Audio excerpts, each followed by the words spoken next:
Affaire Guillaume Soro, des sanctions ciblées contre le régime en cas de procès. Les détails après le générique.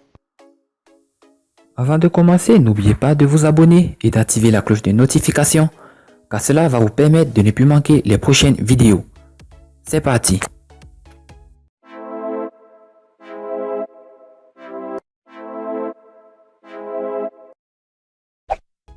L'affaire relative à Guillaume Soro, poursuivi pour tentative de déstabilisation de la Côte d'Ivoire, prend une autre tournure. Malgré la décision de la Cour africaine des droits de l'homme et des peuples de suspendre le mandat d'arrêt international émis contre Guillaume Soro, président des Générations et Peuples Solidaires, Abidjan se prépare à juger Guillaume Soro le mardi 28 avril 2020. Une attitude que dénoncent ci-dessous les avocats du candidat déclaré à la présidentielle d'octobre prochain. Le collectif des avocats a été informé qu'à la requête de M. Ado Richard, procureur de la République d'Abidjan, une audience correctionnelle présidée par le juge Sissoko Amourolaye est prévue le mardi 28 avril 2020 pour juger et condamner notre mandant, le président Guillaume Kibafori Soro. Ce calendrier ne peut laisser place au doute. Il s'agit d'une tentative d'exécution politique en la forme d'une mascarade judiciaire. Cette procédure, instruite d'abord par le doyen des juges d'instruction, M.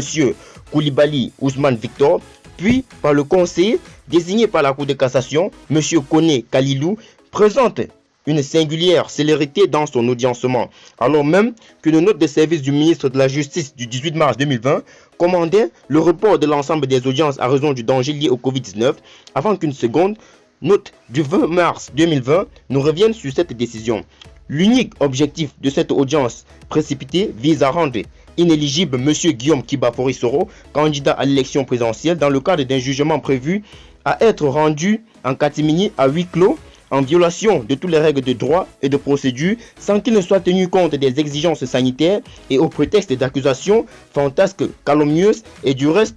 vivement contestées. Ce faisant, ces magistrats se rendent en outre complices de violations par l'État de Côte d'Ivoire de ses engagements internationaux. Faut-il rappeler que la Côte d'Ivoire est membre de l'Union africaine et signataire du protocole relatif à la Charte africaine des droits de l'homme et des peuples, portant création de la Cour africaine des droits de l'homme et des peuples, et par ce fait, l'État ivoirien reconnaît la compétence de celle-ci et s'est engagé à se conformer aux décisions rendues dans tous les litiges où il est en cause et d'en rassurer l'exécution dans le délai fixe, y compris celle rendue le 22 avril 2020. Aussi, le collectif des avocats demande aux magistrats impliqués dans la procédure de respecter la décision rendue le 22 avril 2020 par la Cour africaine des droits de l'homme et des peuples en reportant cette audience afin de déférer aux prescriptions qui y sont contenues et somme l'État de Côte d'Ivoire de faire respecter son engagement afin d'éviter que sa responsabilité ne soit engagée. En effet, la tenue de ce procès aura pour effet de méconnaître la décision de la Cour d'Arusha qui a exigé le statut co-ante, c'est-à-dire gel des procédures pénales en cours et des mesures coercitives, mandat d'arrêt et de dépôt, dans l'attente qu'elle rende sa décision au fond sur l'inconvenentialité des procédures pénales engagées depuis le 23 décembre 2019 contre le président des Générations et Peuples Solidaires, Guillaume Kibafori Soro et ses proches. En tout état de cause, dans l'hypothèse où l'État de Côte d'Ivoire ne respecterait pas ses engagements internationaux, et notamment au titre de l'article 27 alinéa 2 du protocole relatif à la Cour africaine des droits de l'homme et des peuples, comme le laissent sous-entendre les propos tenus par le porte-parole du gouvernement indiquant que les procédures internes restent en cours au mépris de l'indépendance de la justice, le maintien de l'audience du 28 avril en est non seulement une preuve de collusion de l'exécutif et du judiciaire, mais également contrevient violemment aux prescriptions de l'ordonnance du 22 avril 2020 et des droits fondamentaux du président Guillaume Kibafori Soro.